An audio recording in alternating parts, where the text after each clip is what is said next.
You know, I don't really know where I want to take this video because I just had the biggest freak out moment on Twitter. If you know my Twitter, go check it out in the link below or type it in. You should see a social media bar here. I don't think it'll be a hyperlink though.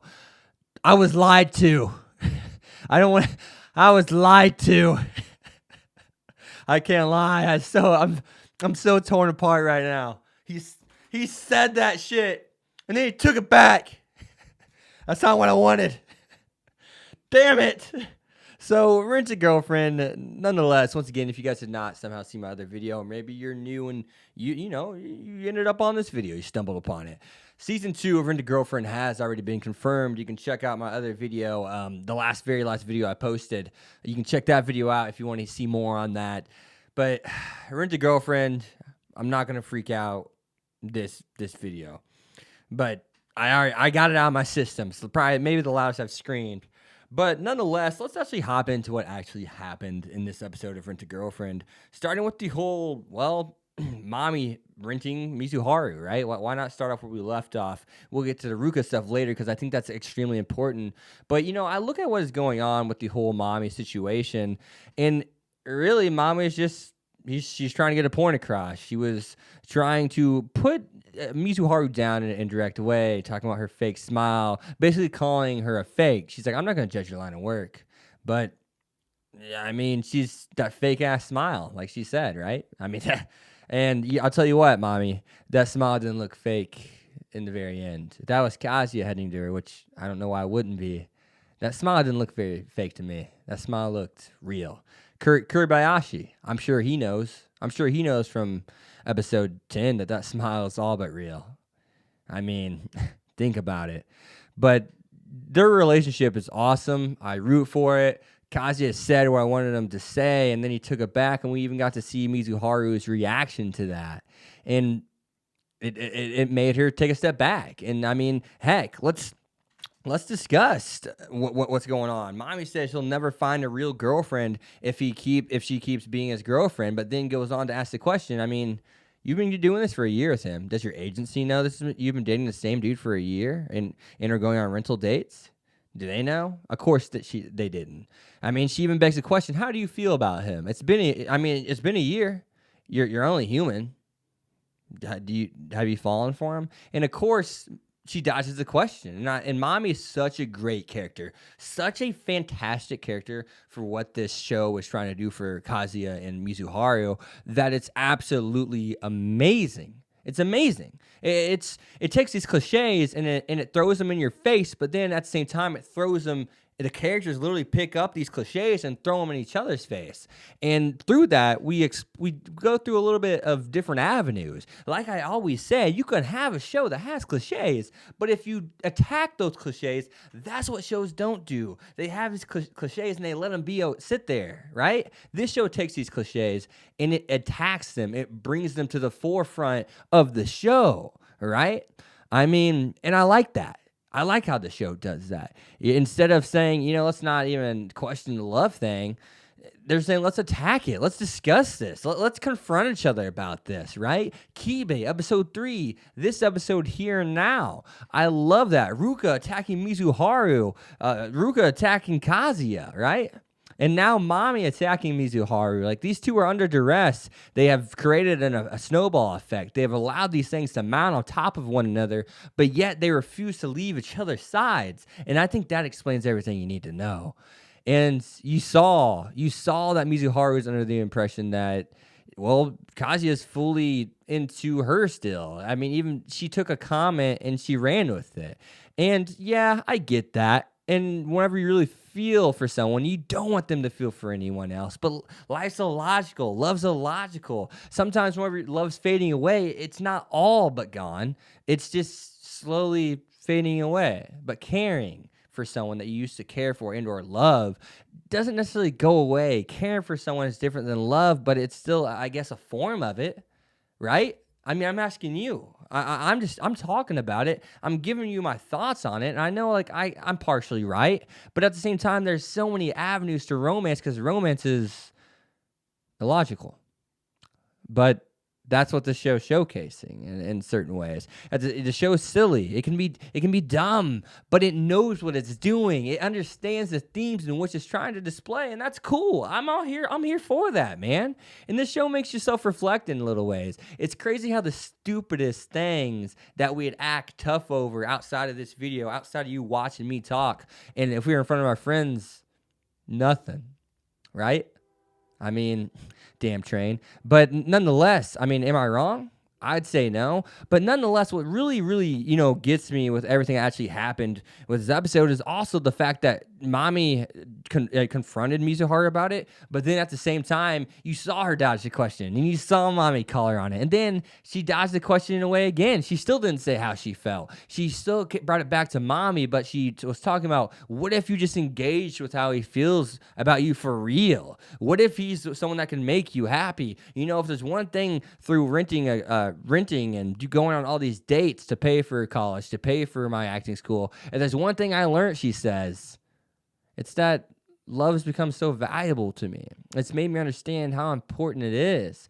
And that's cool. I mean, at the same time, if you're in love, you need to say it. But at the same time, everyone's afraid of saying how they feel towards someone. Why wouldn't they be, right? I mean, who wants to be embarrassed? Who wants to read a room and feel like the vibe isn't going in their way in terms of their love interest and them reciprocating those feelings, and only to be let down, only to say, expose themselves in like one of the deepest forms you can by confessing, only to be shot down? That's hard. That's tough. I mean, I've been there. You've been there. We've all been there. We've all not wanted to say anything. We've all seen the couple that ends up getting together, but they never decide to say anything to each other for months, even though they talk every day, every other day. They always want to hang around each other. It's tough.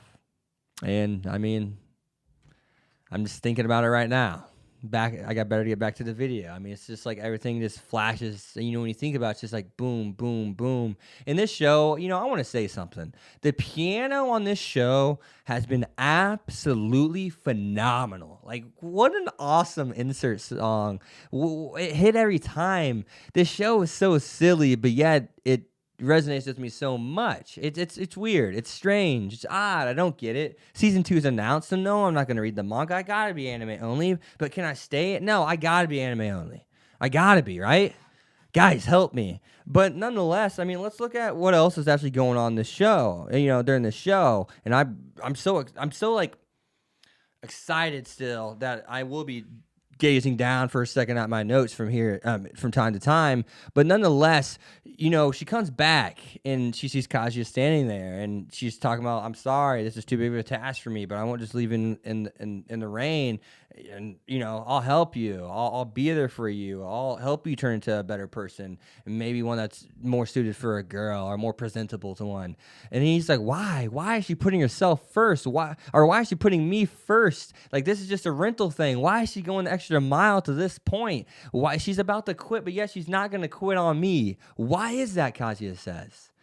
And whenever you refuse to quit on someone, I think that's the embodiment of love in a lot of ways. I've seen people not quit on people over stupid reasons when they should have, like getting cheated on or, someone getting disrespected constantly. But it's all because you do see that fragment of that person that maybe no one else sees. And if there's one thing Mizuharu sees in Kazuya, it's genuineness. It's him being real. It's him being caring, right? I mean, and that all leads into what he was saying with Ruka. And let me make sure I read this off because I want to be accurate.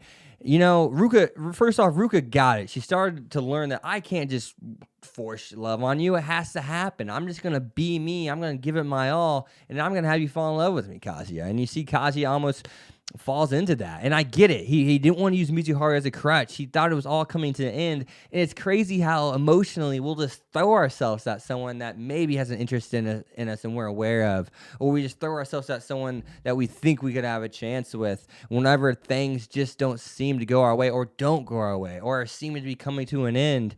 I mean, think about how many people end up messing around with someone else very quickly after a relationship ends. It happens all the time because we lust for something to fill that void, that emptiness. I get it. Now, Kazuya did it in the form of the dating thing, and he would have made a huge, grave mistake, only to hurt Ruka more. But I get what the author was going for there. I understand it. Whenever we're in a corner, whenever we feel helpless, especially when we feel like the thing we care about most in life is fading farther away from us, we just kind of throw ourselves at something to make us not acknowledge that as much. And in Kazu's case, it was that with the Ruka. Ruka, he says this. He says cheerful, determined, and passionate, and even possessive over the guy she likes. What guy doesn't like that? What guy doesn't like to know their girl's really into him? Well, what girl doesn't like that? But he said, how isn't she enough? And I say that I've been there. I've done that. I'm like, that person's really into me, but why can't I care for them the same way they do me? Why do I care for the thing I can't seem to have? Why did I pass up on the relationship that I could have been in? And now that I look back, it's not even an option. It would have been a great one, too, at that. It would have been caring. It would have been passionate. That person would have been genuine. We get in. Love is illogical. Love is illogical. You fall for who you fall for at times. Sometimes it's not necessarily the 100% your type person. Sometimes it's not necessarily the person that the ideal person, right? That you had in your head. Sometimes it's the 180 of that. Sometimes it's exactly that. Sometimes it's a mixed bag, right? Love is illogical. And, well, in this case, it's not. Not for Kazuya. He knows what he wants. It's not logical. I know why. He knows why he loves that girl, right?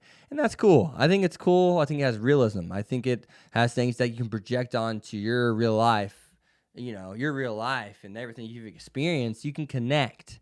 And that's cool. This show did an interesting job. It had an interesting plot device with the whole Rent A Girlfriend thing, which is only really a decoy only to get into where we are today. I mean, heck, it's not even going to be a plot device here soon. Think about that, which means it's only just to get these characters together, to form a relationship, to form a life that they were both in, that they're both in together. What a show. I'm impressed. I'm dumbfounded. I'm overly impressed. I don't really know how to feel in a lot of ways because I didn't expect this from the show, and these are the best shows.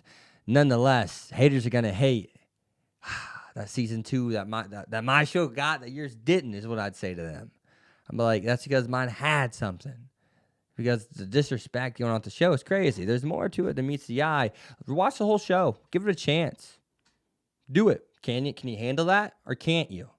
If you can't, then I don't know what to tell you. I mean, you probably can't handle a lot of things. But nonetheless, I got to take the shot at the haters, really. I had to take the shot. I had to, guys. But nonetheless, though, Rent A Girlfriend, after watching the show, if I really had to try to give it a score in my head, and I got to give this show, I can't give it an 8. I can't give it a 7. I can't give it a 6. I think I really enjoyed it. I really, really enjoyed it. I enjoyed the way it carried itself. It didn't have the craziest developments of all time, per se, but it had damn good ones at times, and it had ones you could project on. It had ones you can connect to. And it's all about the levels in which you connect to those things. And since this show took its cliches and attacked them instead of running away from them, I think that instantly elevates it over a typical show of this caliber. And I'm going to give it Rent A Girlfriend at least a 9. I'm going to give it an A grade. I thought the show was cool. I really enjoyed it. Some may get it, some may not. But if you get it, you're going to have a real good time with this show, guys. So with that being said, Rent A Girlfriend, thank you for the experience. Thank you for the 12 weeks. I didn't miss an ep. Yeah, I didn't miss an ep. You and ReZero are the only 2 shows I haven't missed an ep on. And I'm glad. I'm glad it is you two. Got out of high school. I love you. I'll be back. But I'm really glad it is these 2. So, till season 2, right? Well, I see you guys there. Will we be talking about this stuff again? I hope so. I'll see you guys, and I'll see you Rent A Girlfriend season 2 soon. Peace. Thanks for watching, guys. Be sure to leave a like, comment, subscribe. And, well, as always, you have been hexed. See ya.